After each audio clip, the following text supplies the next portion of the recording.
Why don't the French eat 2 eggs for breakfast? Because 1 egg is un œuf, enough. Bonjour, mon ami, and welcome to our Tour de France, a country known for its excellent cuisine, fashion, and of course, the Eiffel Tower. As we set off on this virtual journey, we're not just ticking off tourist spots. No, we're diving into a world of croissants and couture, of history and haute cuisine. Imagine yourself strolling down the Champs-Élysées, the aroma of freshly baked baguettes wafting through the air. Picture yourself gazing at the Mona Lisa's enigmatic smile in the Louvre, or sipping a velvety Bourdeaux in a rustic vineyard. But don't worry, we'll also keep things light with a dash of humor. Because after all, laughter is the universal language. So buckle up for an extraordinary adventure through France, minus the long flight and jet lag. Ever wondered why they call it the Eiffel Tower? Because it's Eiffel when you look down from the top. Just kidding. But in all seriousness, the Eiffel Tower is much more than a towering metal structure. It's a symbol of France's innovation and elegance, a testament to a time when the world was rapidly changing and people were pushing the boundaries of what was possible. Let's take a trip back in time to the late 19th century. The year is 1887, and French engineer Gustave Eiffel has embarked on an ambitious project. His goal? To construct the world's tallest man-made structure for the World Fair. Despite facing criticism and opposition, Eiffel and his team persevered, and in 2 years, the Eiffel Tower was born. This iron lattice tower, standing tall at 330 meters, was the tallest man-made structure for 41 years, until the completion of the Chrysler Building in New York. But the Eiffel Tower wasn't just designed to be tall. Its unique lattice design was meticulously planned to withstand wind forces, a testament to the ingenious engineering skills of that era. And did you know? The Eiffel Tower continues to grow taller. Not in the traditional sense, of course, but the tower can grow up to 15 centimeters during the summer due to the expansion of the iron caused by heat. And here's another fun fact. The Eiffel Tower was initially painted red. It's been repainted 18 times since its construction, and it now sports its iconic bronze color. However, the Eiffel Tower's significance extends beyond its engineering feats. It has become a symbol of Paris and France, an iconic image that is recognized worldwide. It's been the backdrop of countless movies, inspired numerous replicas, and continues to attract millions of visitors each year.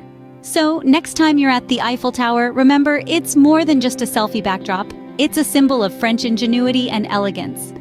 As you gaze up at its towering structure or look down from its top, remember the history, the innovation, and the elegance it represents. Because after all, the Eiffel Tower is not just a sight to behold, but a story to be told. The French Riviera, or as the French say, Côte d'Azur. Don't worry, it's not a fancy dish, but it might as well be.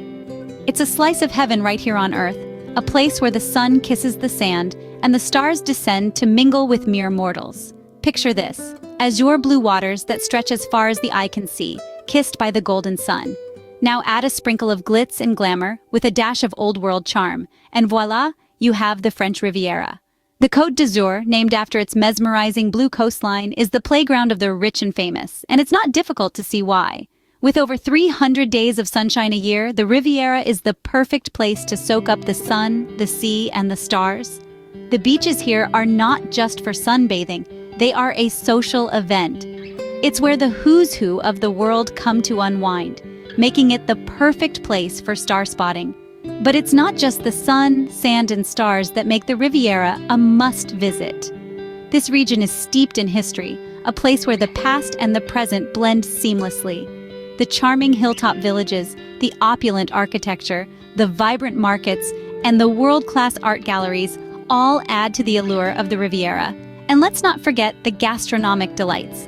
The Riviera is a food lover's paradise with its fresh seafood, aromatic herbs, and of course, the world-renowned Provençal rose. So, whether you're a foodie, a history buff, a sun worshipper, or a stargazer, the French Riviera has something for everyone.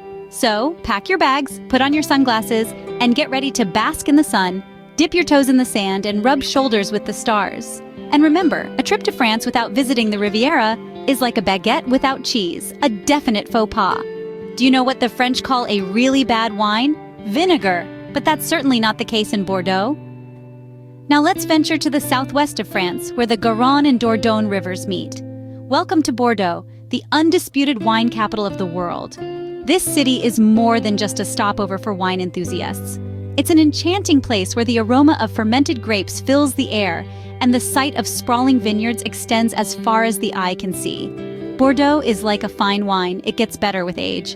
It's a city steeped in history where Gothic cathedrals stand tall and majestic, and the moonlit cobblestone streets whisper tales of the past. Each corner of the city has a story to tell, and every story is better savored with a glass of wine in hand. But what makes Bourdeaux truly special is the wine, of course. With over 7,000 wineries and vineyards, Bourdeaux is a wine lover's paradise.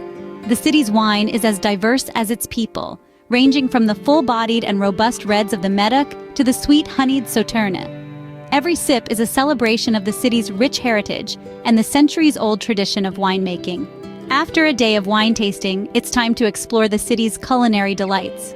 Bourdeaux's food scene is as vibrant as its wine, with a myriad of bistros, patisseries, and Michelin-starred restaurants. From the quintessential duck confit to the delicate cannelle, a small rum and vanilla-flavored pastry, every dish is a testament to the city's love for good food and great wine. So, whether you're a seasoned sommelier or a casual drinker, Bourdeaux has something for everyone. It's a city where the wine flows like water, the food is as intoxicating as the views, and every moment is a chance to raise your glass and toast to the good life. So get ready to pop a cork and say cheers, or as the French say, santé in Bourdeaux. Ever dreamt of being in a fairy tale? In the Loire Valley, you don't need a fairy godmother to make that come true. Welcome to the Loire Valley, a place where reality and fantasy merge, where every twist and turn reveals another castle, each one more enchanting than the last.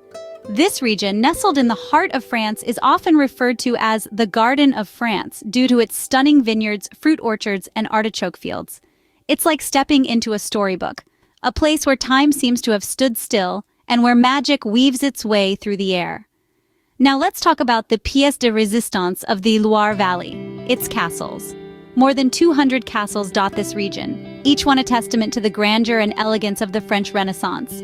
From the majestic Château de Chambord, with its intricate architecture, to the charming Château de Chenonceau that gracefully straddles the Cher River, these castles are the stuff of dreams. But it's not just about the castles. There's a certain allure to the Loire Valley that's hard to put into words.